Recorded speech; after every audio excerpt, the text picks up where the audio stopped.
The conference room went silent for the 14th time. 14 professional interpreters had tried.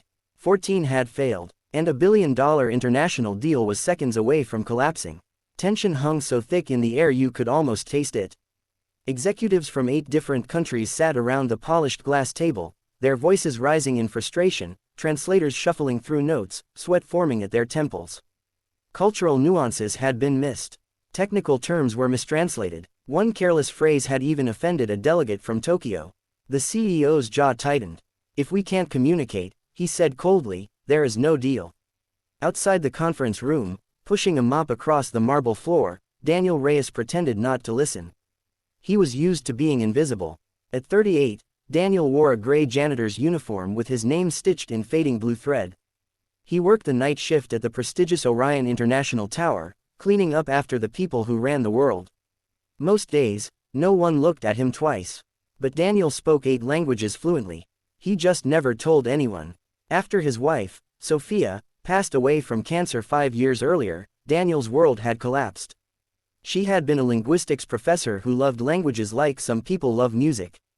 Together they had traveled, studied, and taught. After her death, Daniel had taken whatever job he could find to support their 6-year-old daughter, Camilla. Cleaning floors paid the bills.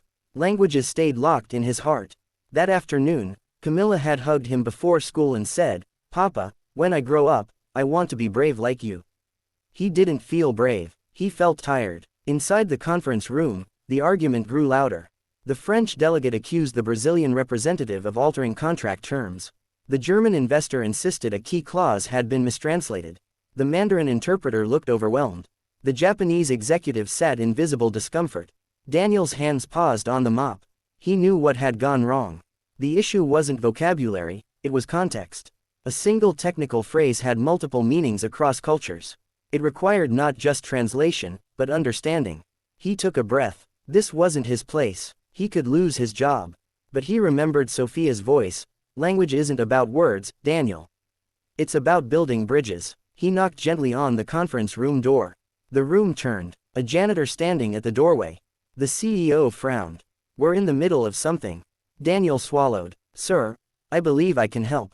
A few executives exchanged confused glances. One of them chuckled under his breath. "You?" the CEO asked sharply.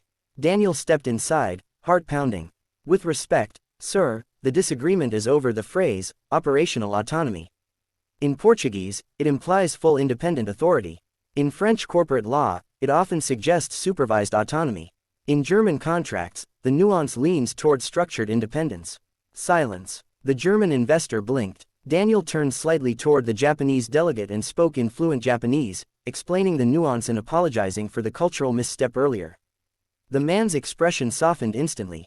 Then Daniel shifted to Mandarin, clarifying the technical clause that had been mistranslated. Gasps echoed around the table. The CEO stared at him. "How many languages do you speak?" "8, sir," Daniel replied quietly. "Spanish, English, French, German, Portuguese, Mandarin, Japanese, and Arabic." The Brazilian representative leaned forward. "Explain the autonomy clause as it would be perceived in São Paulo." Daniel did, precisely. He translated each executive's concerns in real time, not just converting words, but adjusting tone, intent, and cultural sensitivity. He caught subtle misinterpretations. He softened rigid phrasing. He restored respect where tension had grown. For the first time that day, the room felt calm. 40 minutes later, the deal was saved. 8 signatures hit paper. $1 billion secured. The CEO stood slowly. "Mr. Reyes." "Daniel Reyes." "Mr. Reyes," the CEO said carefully, "why are you mopping floors?" The question wasn't cruel. It was bewildered. Daniel hesitated. "Life happens, sir." He didn't elaborate. He didn't mention hospital bills.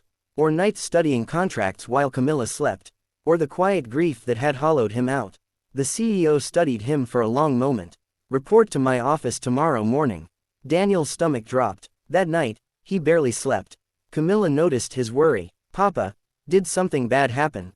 He smiled weakly. "Maybe something good." The next morning, Daniel walked into the executive office wearing his only suit, slightly outdated but carefully pressed. The CEO didn't waste time. "You have a master's degree in linguistics," he said, holding a file. "An experience in international mediation." Daniel nodded slowly. I used to teach. Why didn't you apply for a corporate role? Daniel hesitated. After my wife died, I needed immediate income.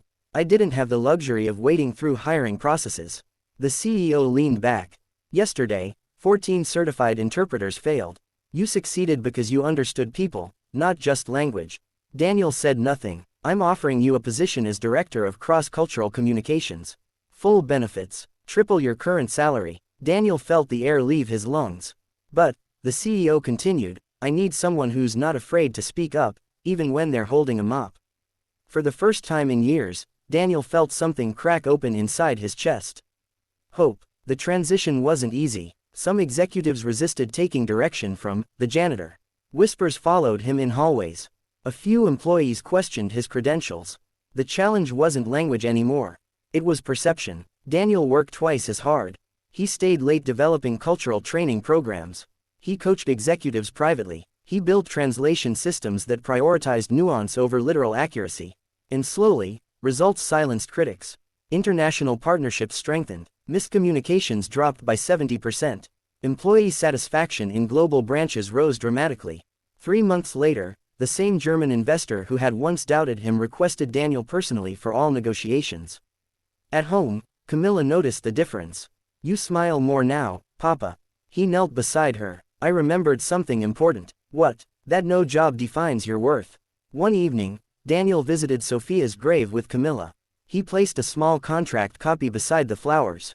We built bridges today, he whispered. Camilla squeezed his hand. Mama would be proud. Years later, Orion International became known not just for its profits, but for its cross-cultural integrity. Daniel was invited to speak at global conferences about leadership, humility, and the power of listening. At one event, a young employee approached him nervously. Sir, she said, I'm working in the mailroom. I have skills no one knows about. But I'm scared to speak up. Daniel smiled gently. Don't wait for permission to use your gifts. He paused, remembering the knock on the conference room door. Sometimes the world is one brave sentence away from changing. The applause that followed his speech wasn't for the executive he had become. It was for the janitor who dared to step forward. And that is the truth most people forget. Talent doesn't disappear when life gets hard. It waits, waiting for courage, waiting for opportunity, waiting for one moment, when 14 experts fail, and an ordinary single father chooses not to stay silent. Because sometimes, the quietest person in the room is the one who saves it. And sometimes, the bravest thing you can do, is knock.